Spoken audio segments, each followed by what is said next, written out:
मेरा एक ही बेटा था जिसकी उम्र अभी 17 साल भी नहीं हुई थी। हमारे खानदान में यह सबसे छोटा था। खानदान में बाकी सारे बच्चों की शादियां हो चुकी थी।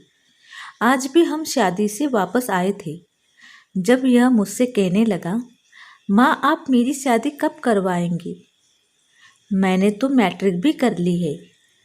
मैंने कहा, मैट्रिक कर ली है तो आगे पढ़ाई नहीं करोगे?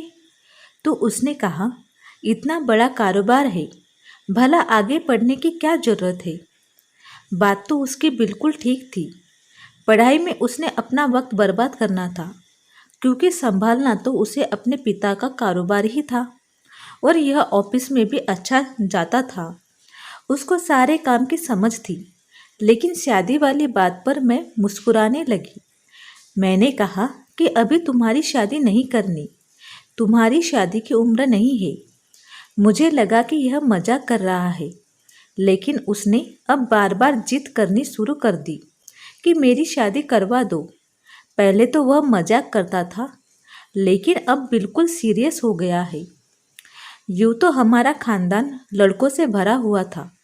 मेरे बेटे के बहुत सारे चाचा ताऊ के बेटे थे, लेकिन यह कभी भी किसी के साथ दोस्ती नहीं रखता था। उसने एक ही दोस्त बनाया हुआ था जो काफ़ी अमीर खानदान से था और पूरे मोहल्ले में सबसे ज़्यादा अमीर घर का था, लेकिन उसकी कोई फैमिली नहीं थी।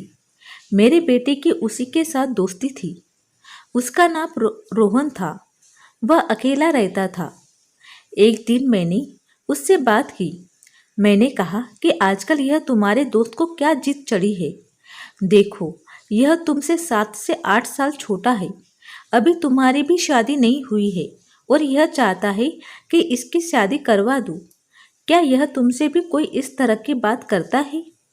रोहन ने कहा, आंटी जी, मैं खुद आपसे यह बात करने वाला था। उसने कहा कि यह तो पूरा दिन इसी तरह की बातें करता रहता है। उसके मोबाइल में सारे शादी वाले गाने, लोगों की शादियों की तस्वीरें और इसी तरह की वीडियोज भी भरी पड़ी है, जिनको यह देखता रहता है। दुल्हन बनी लड़कियों की तस्वीरों से तो इसके फ़ोन की गैलरी भरी हुई है। मुझे तो लगता है कि आप इस पर नज़र रखती होंगी। मैं तो हैरान ही रह गई। फिर रोहन ने कहा, मुझे एक बात बताइए, जिसके बाद मैं बहुत ज़्यादा परेशान हो गई। उसने कहा कि यह कह रहा था कि मैं अपने माँ पापा को इसी साल शादी करवाने के लिए मना लूँगा। अगर उन्होंने मेरी बात नहीं मानी तो फिर मैं कोई और तरीका अपना लूँगा। मैं कहूँगा कि मैं आत्महत्या करने वाला हूँ, नहीं तो मेरी शादी करो। मेरा इकलौता बेटा था जिसको मैंने इतने मन्नतें मुरादों से मांगा था। शादी के 10 साल बाद हुआ पैदा हुआ था और वह इस तरह की बातें करता फिरता रहता था, वह भी अपनी एक जिद के लिए। मैंने इरादा कर लिया था कि इसकी शादी करवा दूंगी। मैं नहीं चाहती थी कि जज्बात में आकर यह कोई उल्टी सीधी हरकत कर ले। आजकल क्या पता चलता है, आजकल के बच्चों में तो बिल्कुल भी सब्र नहीं है। मैंने अपने पति से इस बारे में बात की तो वह बोले, क्या 17 साल के लड़के की शादी करवाओगी? और कौन करेगा उससे शादी? लड़के वाले पूछेंगे कि क्या करता है तो हम क्या कहेंगे? मैंने अपने पति से कहा, कह देंगे कि हमारा बड़ा कारोबार है और यह हमारे साथ ही काम करता है, और मैं अपने बेटे के लिए लड़की भी तो उसके साथ की ही लेकर आऊँगी ना। अब बस हाँ बोल दो। जब से मैंने यह बात सुनी है मैं बहुत परेशान हूँ। वह लड़का अच्छा भला समझदार है, वह झूठ नहीं बोल रहा होगा। उसने मुझे यह बात बहुत परेशान होकर बताई। अगर कल को कुछ हो गया तो हम क्या करेंगे?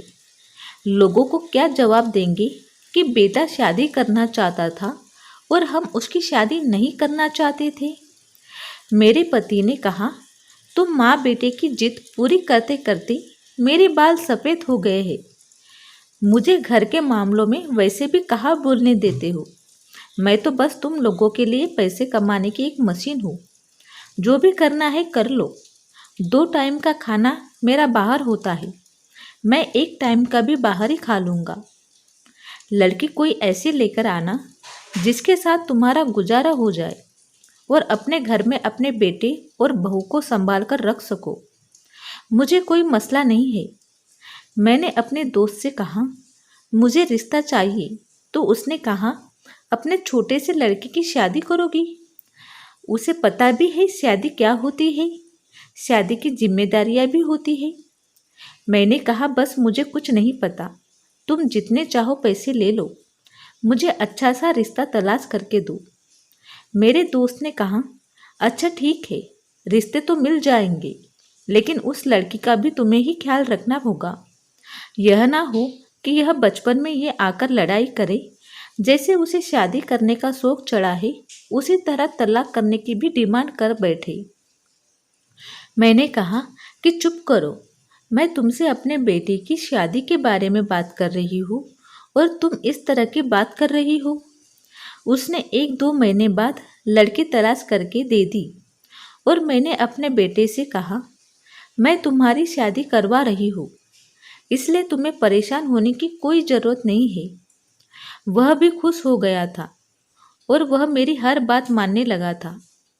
बहुत ही अच्छा बच्चा बन गया था, बिल्कुल वैसा जैसा मैं हमेशा चाहती थी, क्योंकि उसे भी पता था मेरी माँ मेरी शादी करवा रही है। लड़की का नाम रोशनी था। लड़की बहुत ज़्यादा खूबसूरत थी और उम्र में मेरे बेटे से थोड़ी बड़ी थी, लेकिन मैंने अपने बेटे को यह बात नहीं बताई, क्योंकि उससे छोटी उम्र की लड़की तलाश करती तो ना जाने वह कब मिलती। लेकिन यह भी कोई बहुत ज़्यादा बड़ी उम्र की लड़की नहीं थी। उसकी उम्र 18 साल की थी और मेरा बेटा 17 साल का था। मैं अपने बेटे को ज़्यादा कुछ समझा नहीं सकती थी।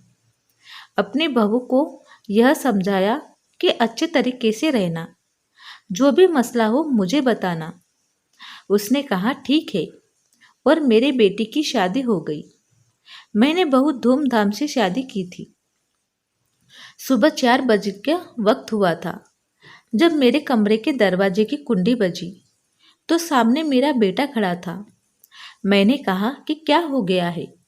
उसकी शक्ल से लग रहा था कि वह बहुत ज़्यादा परेशान है। उसने कहा, माँ, रोशनी की तबीयत बहुत ज़्यादा खराब हो गई है। मैंने कहा, थक गई होंगी, उसका सर दुख रहा होगा, उससे कहो कि बैठे, मैं चाय भिजवा देती हूँ। तो मुझे मेरे बेटे ने कहा कि नहीं, चाय की बात नहीं है, उसके सर में दर्द भी नहीं है, कुछ और ही है, वह मर जाएगी, उसकी तबीयत बहुत खराब है, आप प्लीज़ मेरे साथ चले। मुझे थोड़ी थोड़ी बात समझ आ रही थी। मैं कमरे में गई तो मेरा अंदाज़ा बिल्कुल ठीक था। मेरी बहू की तबीयत बहुत ज़्यादा खराब थी, उसे डॉक्टर के पास ले जाने की ज़रूरत थी। एक पल को भी देर नहीं कर सकते थे। मैंने अपने पति से कहा कि गाड़ी निकाले और अपने बहू को डॉक्टर के पास ले गए। डॉक्टर ने उसे चेक किया और कहा कि अभी इसकी हालत ठीक नहीं है, अभी ये थोड़ी देर में ठीक हो जाएगी। मैं लेडी डॉक्टर के सामने बैठी थी। मेरा बेटा बाहर था। लेडी डॉक्टर ने कहा कि आजकल के मर्दों को तो कोई हाल ही नहीं है, तुमने अपने बेटे को कुछ समझाया नहीं था। मैंने कहा, डॉक्टर साहिबा, मैं जितना समझा सकती थी समझाया था, लेकिन इससे ज़्यादा समझाने की उसको अकल ही नहीं थी। उसने कहा कि क्या मतलब है? मैंने कहा कि जो लड़का अभी इधर आया था वह मेरा बेटा है। डॉक्टर हैरान रह गई। उसने कहा कि मुझे लगा वह आपका छोटा बेटा है, आपने इतने छोटे बेटे की शादी कर दी, तो फिर यह सब कुछ होना ही था। मैंने कहा कि मैं बहुत मजबूर थी। डॉक्टर ने कहा, ऐसी भी क्या मजबूरी होती है? आप लोगों को शौक होता है छोटी उम्र की बहू लेकर आने का। शायद अभी मुझे बाकी औरतों की तरह समझ रही थी। मैंने कहा कि नहीं, ऐसी कोई बात नहीं है, मेरे दिमाग में तो मेरे बेटे की शादी ही नहीं, लेकिन उसने आत्महत्या की धमकी दी थी, इसलिए मैंने उसकी शादी करवा दी। डॉक्टर ने कहा कि लड़के ऐसे ही धमकी देते हैं, ऐसे अपनी जान कोई भी नहीं लेता है। मैं आपकी हालत समझ सकती हूँ। आप एक माँ है और आपका इकलौता बेटा है, तो आप परेशान हो गई होंगी और आपके बेटे ने इसी परेशानी का फायदा उठा लिया। लेकिन अब जो हो गया सो हो गया। अब अपनी बहू का बहुत ज़्यादा ख्याल रखिए। मैंने कहा ठीक है, मैं ख्याल रखूंगी। डॉक्टर ने दवाई लिखकर दे दी और उसने कहा कि दोबारा आने की जरूरत नहीं है। बहू को देखा कि उसकी तबीयत कैसी है। वह कुछ बोल नहीं रही थी, शायद शर्मा रही थी। इसलिए मैंने ज़्यादा सवाल नहीं किए। मैंने अपने पति से कहा, आप अपने बेटे को समझाया करें। आप उसे ज़्यादा अच्छे तरीके से समझा सकते हैं। मेरे पति में बस एक ही यह गंदी आदत थी कि वह घर के मामलों में बिल्कुल भी नहीं बोलते थे। उसने कहा कि अब यह दिन भी आ गए हैं कि बेटे से अब इस तरह की बातें करूं। तुमने ही उसकी शादी की है, तो तुम ही यह मामला संभालो। मैंने पहले ही कहा था कि कोई भी मसला होगा तो मैं जिम्मेदार नहीं होऊंगा। मैंने अपने पति को समझाया, लेकिन उन्होंने मेरी एक बात नहीं मानी।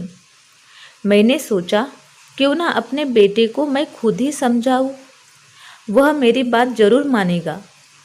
एक हफ्ता गुजर गया, जब एक दिन बहुत ही सुबह सुबह मेरा बेटा और बहू दोनों घर से बाहर निकल रहे थे। बहू, इतनी सुबह कहाँ जा रही हो? वह खामोश हो गई। मैंने अपनी बहू से सवाल किया था, जबकि जवाब मेरे बेटे ने दिया। उसने कहा, माँ सुबह के वॉक करने जा रहे हैं, जो सेहत के लिए अच्छी होती है। मैंने कहा कि तुम कौन सा अभी बूढ़े हो गए हो? इस उम्र में तो जितना भी खा लो कोई मोटा भी नहीं होता। बेटे ने कहा, अभी से आदत डालेंगे तभी आगे जाकर फिट रहेंगे। मैंने कहा ठीक है, लेकिन वक्त से तो 1 या 2 घंटे बाद वापस आ जाते हैं। यह लोग दोपहर वापस आए थे। मैंने अपने बहू को कहा, बहुत ज़्यादा देर हो गई है। तो वह बोली, माँ जी, भीड़ बहुत ज़्यादा थी। जबकि मेरे बेटे ने उसे अजीब सी नज़रों से देखा तो वह खामोश हो गई। मैंने कहा कि कैसी भीड़? मेरे बेटे ने कहा, पार्क में बहुत ज़्यादा भीड़ थी। हम लोग भी वहाँ बैठना चाहते थे, जगह ही नहीं मिल रही थी, तो बस इधर उधर घूम रहे थे। मैं हैरान रह गई थी। इतना खूबसूरत तो यहाँ का पार्क नहीं था जिसमें जाकर इंसान को जगह ना मिले। लेकिन वह जाने लगे और मेरी बहू रोज अपने साथ हैंडबैग ले जाती थी, जबकि उसे हैंडबैग की वहाँ क्या ज़रूरत थी। लेकिन मेरी बहू की तबीयत दिन ब दिन खराब होती रहती थी। वह डरी हुई सी रहती थी। समझ नहीं आ रहा था कि क्या हो रहा है। मैंने तो उसे कहा था कि कोई भी मसला हो तो सबसे पहले मुझे बताना, लेकिन वह मुझे कुछ नहीं बता रही थी। कभी कभी उनके कमरे से लड़ाई झगड़ा करने की आवाज़ें आती थी। वह तब भी मुझे नहीं बताती थी। मैंने उससे कहा, सब कुछ ठीक तो है ना? वह बोली, हाँ, सब कुछ ठीक है। आपका बेटा मेरा बहुत अच्छी तरह से ख्याल रखता है। मेरा बेटा भी परेशान सा दिखता था। एक दिन रोहन घर पर आया। मैंने उससे पूछा कि क्या मेरे बेटे ने तुमसे कोई बात की है? मैंने सोचा पिछली बार की तरह इसी बार भी उसने रोहन को कुछ बताया होगा, लेकिन इस दफ़ा बात उस बात से कुछ अलग थी। उसने कहा, नहीं, ऐसा तो कुछ नहीं बताया। जब से उसकी शादी हुई है उसने मेरे से इस बारे में कोई बात नहीं की है। शायद आपका बेटा अब बड़ा हो गया है। उसको इस बात की समझ आ गई है कि शादी होने के बाद पत्नी की बातों को दोस्तों से नहीं करते। मैंने कहा, यह तो तुमने बिल्कुल ठीक कहा, लेकिन पता नहीं उन दोनों की हरकतें कुछ अजीब सी है। एक दिन मेरी तबीयत खराब थी तो मैं डॉक्टर के पास चली गई। उसी डॉक्टर के पास जिसके पास मैं अपने बहू को लेकर गई थी। मैंने अपने चेकअप कराया। मुझे थोड़ी बहुत दिक्कत थी। मुझे हड्डियों में दर्द था, जो कि इस उम्र में अब हर वक्त रहता था। लेकिन मुझे डॉक्टर ने एक बात बताई। उसने कहा, मैं आपसे कहा था आप अपने बहू का ख्याल रखिएगा, लेकिन लगता है कि आपने मेरी बात को सीरियस नहीं लिया। मैंने कहा, मैं तो बहुत ज़्यादा ख्याल रखती हूँ अपने बहू का, और उसके बाद से वह बीमार भी नहीं हुई है। वह रोज़ मेरे पास आती है और उसी की उस दिन वाली हालत होती है। मैं हैरान रह गई, क्योंकि मुझे तो इसके बारे में कोई भी मालूमात नहीं थी। मैंने कहा, मुझे तो वह यह कहकर जाते हैं कि हम वॉक पर जा रहे हैं। डॉक्टर ने कहा, वॉक? अगर यही हालत रही तो वह अपने बिस्तर से उठने के काबिल भी नहीं रहेगी। मैंने कहा कि वह आपके साथ क्या बात करती है? उसने कहा कि कोई बात नहीं करती, इतनी ज़्यादा डरी हुई होती है पर चुपचाप बैठ जाती है।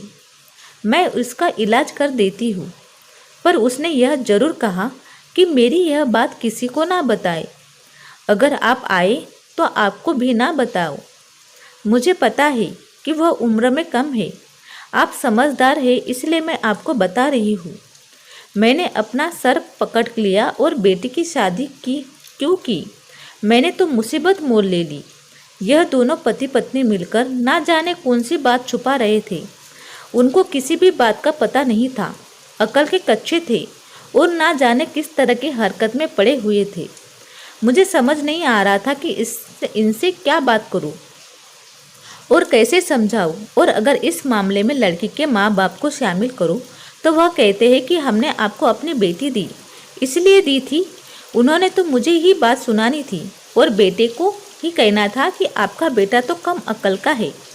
कम अक्ल का तो वह था, तभी तो इस तरह की हरकतें कर रहा था। और अब मैं यह सब कुछ कैसे समझाती? मेरे पति के हालात तो सबके सामने थे। वह तो किसी के मामले में बोलता भी नहीं था। एक दिन मेरा बेटा घर पर नहीं था, मेरी बहू कमरे में बैठी थी। मैंने कहा कि तबीयत खराब है।